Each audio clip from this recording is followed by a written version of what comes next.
इस बार की जो थीम दी गई है वह 4S पर आधारित, जीवन के उन महत्वपूर्ण क्षेत्रों को, भारत की संत परंपरा जो भारत की आध्यात्मिक ज्ञान की धरोहर के प्रतिनिधि हैं, हमारा साइंटिस्ट जो भारत के लौकिक जीवन की ज्ञान की धरोहर का प्रतिनिधित्व करता है, हमारा सोशल रिफॉर्मर, समाज सुधारक जो समय समय पर समाज के अंदर आई हुई विकृति को दूर करने में अपना योगदान देता है, और हमारा छात्र स्टूडेंट जो नए भारत की परिकल्पना को साकार मूर्त रूप देने का काम कर रहा है।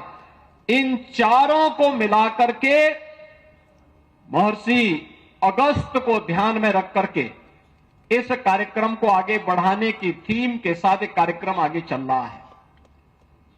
सज्जनों, मुझे बताते हुए प्रसन्नता है, महर्षि अगस्त के बारे में मान्यता है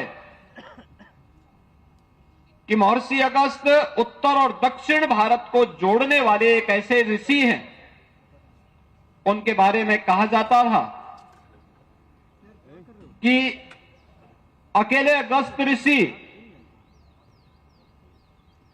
उत्तर भारत के को अगर एक तराजू में महर्षि अगस्त को रख दें और दूसरे तराजू में उत्तर भारत की ज्ञान की धरोहर को रखेंगे तो अगस्त ऋषि उस पे भी उनका बृहद और विराट स्वरूप है।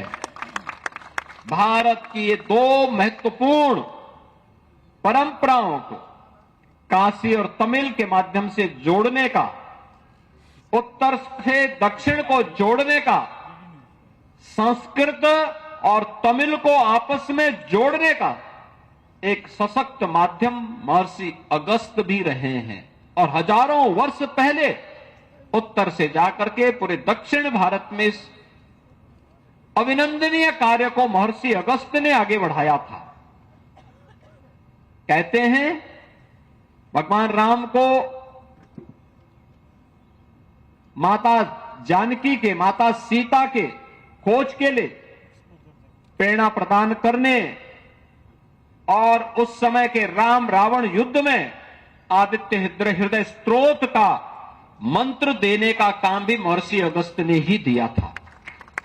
यानी हजारों वर्ष पहले महर्षि अगस्त के बारे में जो श्रद्धा का भाव तमिलनाडु के घर घर में है, वही श्रद्धा का भाव काशी में भी है, वही उत्तराखंड में भी है। उत्तराखंड में तो एक स्थल का नाम ही अगस्त ऋषि, अगस्त के नाम पर है, अगस्त मुनि के नाम पर है। यहां पर कई मंदिर अगस्त ऋषि से जुड़े हुए हैं।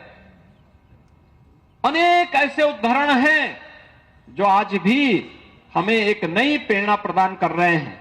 और इस अवसर पर जब हम लोग आज इस कार्यक्रम के साथ जुड़े हुए हैं, मुझे बताते हुए प्रसन्नता है कि जो अलग अलग क्षेत्र से जुड़े हुए महानुभाव इस काशी तमिल संगमम के साथ आज से लेकर के 24 फरवरी तक बनने जा रहे हैं, उन्हें काशी के भी दर्शन करने के अवसर प्राप्त होंगे।